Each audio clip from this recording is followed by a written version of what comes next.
Hi my dear family, எல்லாருக்கும் வணக்கம். இன்னைக்கு நம்ம ஆன்டி ஏஜிங் சேலஞ்சில் பார்த்தீங்கன்னா ஒரு முக்கியமான நாளுங்க. அது என்ன அப்படின்னு பார்த்தீங்கன்னா, இன்னைக்கு நம்ம செல்ஃப் எவாலுவேஷன் சார்ட்டை ரிலீஸ் பண்ண போகிறோம். அது கூட டயட் சார்ட்டை பற்றியும் பார்க்க போகிறோம். என்னடா செல்ஃப் எவாலுவேஷன் சார்ட் அப்படின்னு புதுசாக வந்தவங்கலாம் குழப்பமாக இருக்குல்ல? அது எதுவும் கிடையாது. இந்த சார்ட் தான் அந்த சார்ட். ஸோ இதை பற்றி நான் கண்டிப்பாக உங்களுக்கு சொல்லிடுறேன்.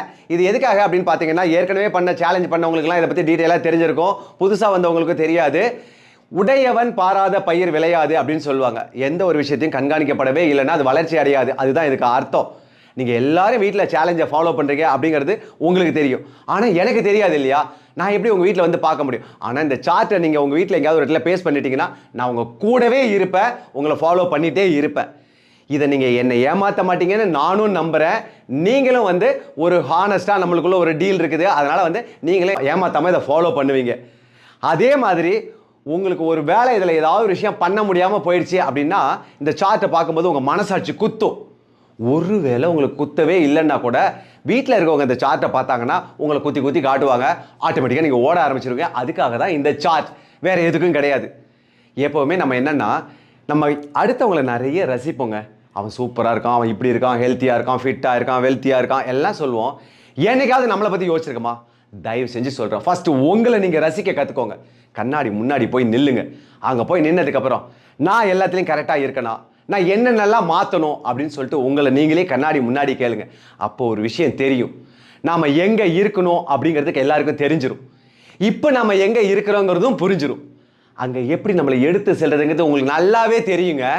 ஆனால் அங்கே போனதுக்கப்புறம் அந்த இடத்த எப்படி தக்க வைக்கிறதுங்கிறது உங்களால் மட்டும்தான் முடியும். இதுக்கு யாரும் உதவ மாட்டாங்க. என் ஃப்ரெண்டு இருக்கான் பார்த்துப்பான், என் ரிலேட்டிவ் இருக்காங்க அப்படின்னா நிச்சயமாக யாரும் ஹெல்ப் பண்ண மாட்டாங்க. ஏன்னா அவங்கவுங்களுக்கு குடும்பம் இருக்குது, அதை பார்க்குறது தான் அவங்களுக்கு டைம் சரியாக இருக்கும். நம்ம இன்றைக்கி ஹெல்த்தியாகவும் வெல்த்தியாகவும் இருக்கும்போது நம்மளை சுற்றி 1000 பேர் இருப்பாங்க. உங்களுக்கு ஒரு ஹெல்த் பிரச்சனை நீங்கள் படுத்தாதாங்க தெரியும். அந்த கூட்டம்லாம் கர்டசிக்கு ஒரு ஃபோன் பண்ணும், அப்போ தான் தெரியும். அதுக்கப்புறம் வந்து பார்க்குறதுக்கு ஆள் இருக்காது. நாம் ஹெல்த்தியாகவும் வெல்த்தியாகவும் இருக்கிற வரைக்கும் தாங்க நமக்கு மவுசு. அதுக்கப்புறம் அன்ஹெல்த்தியாக மாறிட்டோம்னு வச்சுக்கோங்களேன், ஒருத்தரும் நம்ம கூட இருக்க மாட்டாங்க. பொதுவாக சொல்லுவாங்க தெரியுமா, கலெக்டர் வீட்டு நாய் செத்தா 1000 பேர் வருவாங்க. ஆனால் அந்த கலெக்டரே செத்தாருன்னு வச்சுக்கோங்களேன், 10 பேர் தான் வருவாங்க. ஏன்னா அவரே இல்லைங்கிற மாதிரி ஆகிடும். நம்ம நிலைமையும் அந்த மாதிரி தான் இன்றைக்கி இருக்குது. அதனால் தயவு செஞ்சு சொல்கிறேன், வேஸ்ட்டாக ஒரு நிமிஷத்தை கூட வேஸ்ட் பண்ணாதீங்க. டெய்லி கடவுள் நமக்கு 24 மணி நேரம் எல்லாருக்கும் ஒரே மாதிரி தான் கொடுத்துருக்குறாங்க. 86,400 செகண்ட்ஸ் இருக்குங்க. ஒரு செகண்ட்ஸையும் நம்ம வேஸ்ட் பண்ணும் போதெல்லாம் அதை ₹1 நினச்சிக்கோங்க. ஒரு 10 நிமிஷம் வேஸ்ட் ஆச்சுன்னா ₹600 கையை விட்டு போனதா நினச்சிக்கோங்க. நம்ம யாருமே டயத்தை வேஸ்ட் பண்ண மாட்டோம். அந்த மாதிரி டயத்தை நீங்கள் ஒதுக்குனீங்கன்னா ஈஸியாக இந்த எக்ஸசைஸ் பண்ணுறதுக்கு ஒரு 45 மினிட்ஸ் உங்களுக்கு கிடைச்சிடும். சூப்பராக நம்ம ஹெல்த்தியாக மாறிடலாம். இந்த செல்ஃப் எவாலுவேஷன் சார்ட்டில் பார்த்தீங்கன்னா 10 விஷயம் இருக்குங்க. இதை தொடர்ந்து நம்ம 21 டேஸும் ஃபாலோ பண்ணிகிட்டே இருக்கணும். ஏதோ ஒரு சூழ்நிலையால், ஏதோ ஒரு காரணத்தால் ஒரு விஷயத்தை நம்ம ஃபாலோ பண்ண முடியாமல் போயிடுச்சுன்னா அந்த பாக்ஸில் ரெட் கலரால் ஒரு இன்ட்டு மார்க் நீங்கள் போட்டுடணும். மற்ற அத்தனை பாக்ஸ்லையும் பார்த்தீங்கன்னா க்ரீன் டிக் அடிச்சிடணும். இதுதான் நம்மளோட ஃபார்முலா. அதை விட்டுட்டு நான் பென்சிலாலேயே டிக் அடிச்சுக்கிறேன், ப்ளூ பெண்ணாலேயே நான் இன்ட்டு போட்டுக்கிறேன், இந்த மாதிரிலாம் பண்ணிடாதீங்க. ஏன்னா இந்த ரெட் கலருக்கும் க்ரீன் கலருக்கும் தனி பவர் இருக்குங்க. ரெட்டில் இன்ட்டு போடணும்னா ரெட்டால் இன்ட்டு போட்டுக்கோங்க, வேறு எதையும் மாற்றி போடாதீங்க. ஒரு ரெட்டில் இன்ட்டு போடும்போதும் உங்கள் மைண்டில் தோணணும், உங்கள் அக்கௌண்ட்லேருந்து ₹10,000 போகிற மாதிரி நினச்சிக்கோங்க. அதுக்கப்புறம் ரெட்டில் நீங்கள் டிக்கே போட மாட்டீங்க. எல்லாமே க்ரீன் டிக்காக தான் இருக்கும். க்ரீனை பொறுத்தளவுக்கு நம்ம சொல்ல வேண்டியதே இல்லை. அது எப்போயுமே ஒரு சக்ஸஸ்க்கான கலர் தாங்க. இப்போது இந்த செல்ஃப் எவாலுவேஷன் சார்ட்டை பற்றி நான் சொல்லிடுறேன். இதில் 10 விஷயம் இருக்குது. என்னென்னங்கிறத நான் சொல்லிடுறேன். இதில் ஃபஸ்ட்டு ஃபாலோ பண்ண வேண்டியது பார்த்தீங்கன்னா, எவரிடே ட்ரிங்க் மெட்டபாலிசம் பூஸ்டர். இதுதான் நம்மளோட ஃபர்ஸ்ட் மார்னிங் ட்ரிங்காக இருக்கும். 6 o'clock நம்ம சாப்பிட்ற மாதிரி இருக்கும். இது ஏற்கனவே சேலஞ்ச் பண்ணவங்களாம் என்ன ட்ரிங்குங்கிறது தெரியும். ஒரு வேளை வீடியோ பார்த்தவங்களுக்கும் தெரிஞ்சிருக்கும். தெரியாதவங்களுக்கு இருந்தாலும் நான் சொல்லிடுறேன். சீரகம், ஆஃப் லெமன், சின்ன துண்டு இஞ்சி ஜிஞ்சர், அதை இல்லாமல் பட்டையோட தூள், இது எல்லாத்தையும் போட்டு கொதிக்க வைக்கணும். 2 டம்ளர் 1 டம்ளர் ஆனதுக்கு அப்புறம் அதை ஆற வச்சுட்டு அதில் யாருக்கெல்லாம் ஆப்பிள் சிடர் வினிகர் ஒத்துக்குமோ அவங்க அதை மிக்ஸ் பண்ணிக்கோங்க. இல்லை அது ஒத்துக்காது அப்படின்னா அதை இக்னோர் பண்ணிடுங்க. மற்ற 4 விஷயத்தை யூஸ் பண்ணுங்கள். அதை மட்டும் நல்லா கொதிக்க வச்சு ஃபில்டர் பண்ணிவிட்டு அதை காலையில் குடிச்சிருங்க. இதை எவரிடே நம்ம ஃபாலோ பண்ணணும் ஃபாஸ்ட்டு. ரெண்டாவது பார்த்தீங்கன்னா, நம்மளோட பிரேக்ஃபாஸ்ட் பார்த்தீங்கன்னா ப்ரோட்டீனாக தான் இருக்கணும். அதை நீங்கள் இட்லியாக சுட்டு சாப்பிடுவீங்களா, இல்லை கஞ்சியாக வச்சு குடிப்பீங்களா, இல்லை ஸ்பூன் போட்டு சாப்பிடுவீங்களா, கையால் சாப்பிடுங்க, எப்படி வேணாலும் சாப்பிடுங்க. ஆனால் சார்ட்டில் இருக்குது எல்லா டேவும் மண்டே டு சண்டே உங்களுக்கு என்ன சாப்பிடணுங்கிறது வந்துடும். அதை இல்லாமல் நீங்கள் வேறு ப்ரோட்டீனை மாற்றி சாப்பிட்றதுனால சாப்பிட்டுக்கலாம். வசதிக்கு தகுந்த மாதிரி அதை பார்த்துக்கோங்க. ஸோ ப்ரோட்டீன் ரிச்சாக தான் மார்னிங் பிரேக்ஃபாஸ்ட் இருக்கணும். தேர்டு முக்கியமான விஷயம் பார்த்தீங்கன்னா, டெய்லி நம்ம ஃபுட்டில் பார்த்தீங்கன்னா ஒரு சீடு இருக்கணும், அதாவது விதை, ஏதாவது ஒரு விதை. அது என்னென்னங்கிறத சியா சீட், சப்ஜா சீட், நிறைய நம்ம வந்து நிறைய ஃப்ளாக் சீட் இந்த மாதிரிலாம் இருக்கு இல்லையா, அதை ஒவ்வொரு டேவும் நம்ம வந்து சார்ட்டில் மண்டே என்ன சாப்பிடணுங்கிறத கொடுப்போம். அதே போல் உங்களுக்கு அவைலபிலிட்டி எது கிடைக்குதோ அதை யூஸ் பண்ணிக்கோங்க. ஆனால் உங்கள் சாப்பாட்டில் அது பவுடராக போட்டுப்பீங்களா, ஜூஸில் போட்டு மிக்ஸ் பண்ணி அடிப்பீங்களா, எப்படி குடிப்பீங்களாம் தெரியாது, ஒரு சீடு கண்டிப்பாக இருக்கணும். உங்கள் லஞ்சில் ஒரு வெஜிடபிள், ஒரு கீரை கண்டிப்பாக இருக்கணும். இதுதான் அடுத்த தேர்டு. ஃபோர்த்து முக்கியமான விஷயம் லஞ்சை பொறுத்தளவுக்கு 6 நாள் மில்லட்ஸ் தான் யூஸ் பண்ணணும். 7th டே மில்லட்ஸ் யூஸ் பண்ணணும். ஒரு வேளை ஆப்ஷன் முடியல அப்படிங்கிறவங்க மட்டும் 100 கிராம் ஒயிட் ரைஸ் யூஸ் பண்ணிக்கலாம். பட் 7 days மில்லட்ஸ் தான் நம்ம டாஸ்க்கு. முடிஞ்சவங்க ட்ரை பண்ணுங்க. இல்லைனா சண்டே ஒயிட் ரைஸ் எடுத்தாலும் கிரீன் டீக்கு அடிச்சுக்கலாம். 5th ரொம்ப பார்த்தீங்கன்னா முக்கியமான விஷயம், டின்னரோட க்ளோசிங் டைம் பார்த்தீங்கன்னா 7 PM. நம்ம நைட்டு டின்னரை பொறுத்த அளவுக்கு எல்லாரும் 7 o'clock முடிச்சிடணும். ஒரு வேளை 7:30க்கு சாப்பிட்டா கூட அன்னைக்கு ரெட் மார்க் தான். அதனால 7க்கு க்ளோஸ் பண்ணுங்க. இல்லை நான் டைம் டியூட்டி முடிஞ்சு வரது லேட்டாக வருவேன், இந்த மாதிரி சில விஷயங்கள்லாம் எக்ஸ்கியூஸ் சொல்கிற மாதிரி இருப்பீங்க. அவங்களுக்கு சாப்பிட்டதுலேருந்து 3 hours அப்புறம் தான் தூங்கணும், அதை பார்த்துக்கோங்க. 6th water 3 to 4 liters must. அதாவது இது உங்கள் பாடி வெயிட்டுக்கு தகுந்த மாதிரி தான். நீங்கள் ஒரு வேளை 20 கிலோ பாடி வெயிட்டுக்கு 1 லிட்டர் தண்ணி அப்படிங்கிறது நம்ம எல்லாருக்கும் தெரியும். இதில் நீங்கள் ஒரு 60 கிலோ 60 kg இருக்கீங்கன்னா 3 liters குடிச்சுக்கோங்க. அதையே வந்து ஃபுல்லாக தண்ணியாக குடிக்கணுங்கிற அவசியம் இல்லை. மோர், ஜூஸு, இளநீ, பிளாக் டீ, க்ரீன் டீ, இந்த மாதிரி உங்களுக்கு எப்படி யூஸ் பண்ண முடியுமோ அந்த மாதிரி யூஸ் பண்ணிக்கோங்க. ஓவரால் தான் நம்ம சொல்கிறோம் 3 litersங்கிறது. நெக்ஸ்ட் 7th பார்த்தீங்கன்னா முக்கியமானது 7 to 8 hours ஸ்லீப். இது ரொம்ப ரொம்ப முக்கியம். நம்ம எவ்வளோ எக்ஸசைஸ் பண்ணுறோம், என்ன மாதிரி சாப்பிட்றோம், இது எல்லாமே நம்ம பாடியில் ஒர்க் ஆகணும் அப்படின்னா ரெஸ்ட்டு ரொம்ப முக்கியம். அந்த ஸ்லீப்பை எங்கேயும் மிஸ் பண்ணாதீங்க. ரொம்ப முக்கியமாக அதில் பார்த்தீங்கன்னா 11 o'clock பிஃபோர் நம்ம தூங்கிடணும். இது ரொம்ப இம்பார்ட்டன்ட். அதை ஃபாலோ பண்ணுங்கள். நைட் ஷிஃப்ட் பார்க்குறவங்களுக்கு வேறு எக்ஸ்கியூஸ், அவங்க மாற்றி தான் பண்ணுற மாதிரி இருக்கும். அதை நீங்கள் உங்கள் டைம் ஷெட்யூல் படி ஃபாலோ பண்ணிக்கோங்க. ஆனால் 7 to 8 hours தூங்கிடுங்க. 8th பார்த்தீங்கன்னா no white sugar, no refined oil, no process salt. என்னென்னா எதுலேயும் நீங்கள் ஜூஸு, மோர், இளநீ எதை சாப்பிட்டாலும் சரி அதில் வந்து ஒயிட் சுகர் ஆடே பண்ணக்கூடாது. ஸ்வீட் சாப்பிடக்கூடாது, காஃபியில் போடக்கூடாது, எதுலையுமே இருக்கக்கூடாது. நாட்டு சக்கரை, கருப்பட்டி, பனவெல்லம் இந்த மாதிரி யூஸ் பண்ணிக்கலாம்.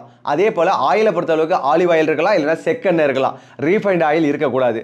3வதாக பார்த்தீங்கன்னா ப்ராசஸ் பண்ண சால்ட், அது இந்த சால்ட்டு, ஹிமான் சால்ட்டு, பிங்க் சால்ட்டு, எந்த சால்ட்டு வேணால் டைரெக்டாக சீ சால்ட்டு, கல் உப்பை வாங்கி அரைச்சி வச்சுக்கோங்க. அதை தான் இந்த 21 days நம்ம சாப்பிட்ணும். 9th பார்த்தீங்கன்னா அவாய்ட் அவுட் சைட் ஃபுட். இது ரொம்ப கஷ்டமாக இருக்கும், ஏன்னா வெளியில் சுற்றுறவங்களுக்கு கஷ்டமாக இருக்கும். இந்த 21 days பேக் பண்ணி எடுத்துகிட்டு போகிறதுக்கு பழகிடுங்க. அது ஈவினிங் வெளியில் சாப்பிட்ற மாதிரி இருந்தால் நீங்கள் வீட்டில் இருந்தே வேர்க்கடலை எடுத்துகிட்டு போயிடலாம், சென்னா எடுத்துகிட்டு போயிடலாம், கிழங்கு மாதிரி, ஸ்வீட் பொட்டேட்டோ அது மாதிரி பாயில் பண்ணி எடுத்துகிட்டு போகலாம், ஒரு ஃப்ரூட்ஸை கட் பண்ணி எடுத்துகிட்டு போகலாம். இது எல்லாமே பார்சல் கொண்டு போக முடியும். லஞ்சு எடுத்துகிட்டு போயிடலாம், எல்லாமே பார்சல் கொண்டு போகலாம். இந்த 21 days ப்ராக்டிஸ் பண்ணுங்கள். அவுட் சைட் ஃபுட் வேண்டாம். 10th பார்த்தீங்கன்னா டெய்லி ஸ்டெப்ஸ். அது எப்படி அப்படின்னா, இது வரைக்கும் யூஸ்வலாக நம்ம வந்து ஒரு நார்மல் சேலஞ்சுனா 10,000 ஸ்டெப்ஸ் சொல்லுவோம். இது ஆன்டி ஏஜிங் சேலஞ்ச். நார்மலை விட ஒரு படி ஹைப்ரிடாக நம்ம யோசிக்கிறோம், நிறைய பண்ண போகிறோம். ஸோ டோட்டலாக நம்ம லைஃப் ஸ்டைலே மாறப்போகுது. அதனால் இந்த டைம் மட்டும் 12,000 ஸ்டெப்ஸ் நம்ம எவரிடே பண்ணணும். இதை ஒரு வேளை ஏஜ் அதிகமாக இருக்குது, சீனியர் சிட்டிசனாக இருக்கீங்க, ஹெல்த் ப்ராப்ளம் இருக்குது, நீ பெயின் இருக்குது, ஃபுட் பெயின் இருக்குது அப்படின்னா 50% நீங்கள் பண்ணால் போதும். 6,000 பண்ணாலே நீங்கள் க்ரீன் டீக்கு அடிச்சுக்கலாம். இது உங்களுக்கே தெரியும், நான் கரெக்டான பர்சன் இல்லை ஹெல்த் பிரச்சனை, ஏஜ் அதிகமாகிடுச்சுங்கிறது உங்களுக்கு தெரியும். அதை பேஸ் பண்ணி நீங்களே ஹானஸ்டாக பண்ணிவிடுங்க. இந்த 10 விஷயத்தை டெய்லி பார்த்தீங்கன்னா க்ரீன் டீக்காக வர்ற மாதிரி தான் நம்ம பண்ணணும். இதை வந்து எங்கேயுமே மிஸ் பண்ணிவிட்டு காம்ப்ரமைஸ் பண்ணிட்டு அட கூட இன்றைக்கி ஒரு நாள் பார்த்துக்கலாம் அப்படின்னு மட்டும் பண்ணிடாதீங்க.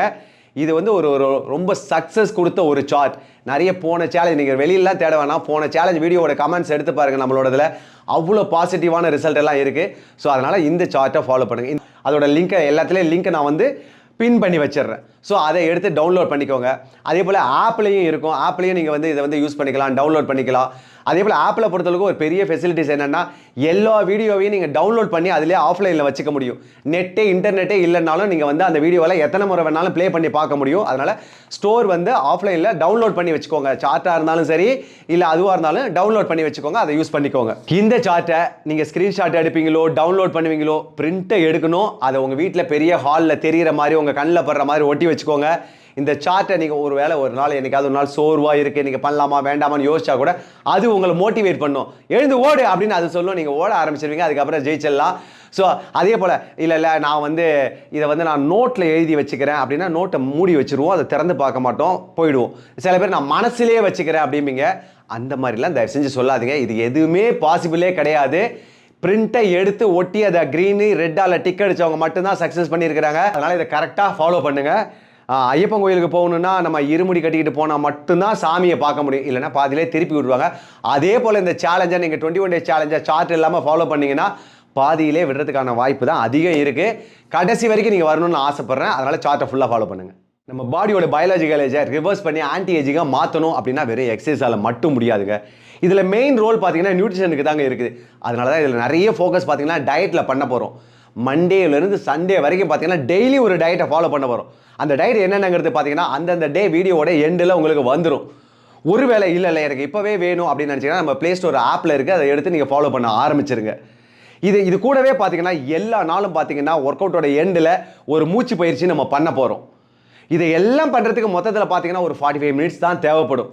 ஐயோ இவ்வளோ விஷயம் இருக்குதா, இதெல்லாம் எனக்கு செட் ஆகாது அப்படின்னு சொல்லிட்டு இப்போ நம்ம ஒதுங்கிக்கலாம் அப்படின்னு நினச்சி ஒதுங்கி போனீங்கன்னா பிரேக் இல்லாத பைக்காக இருந்தாலும் காராக இருந்தாலும் எல்லா வண்டி மாதிரி ஓட்டினோம்னா சூப்பராக தான் போகும். ஆனால் ஒரு இடத்துல மோதி தான் நிற்கும், மொத்தமாக டேமேஜ் ஆகிடும், அப்புறம் மெக்கானிக் ஷெட்டில் தான் நிற்கும். அதே மாதிரி தான் நம்ம வாழ்க்கையும்.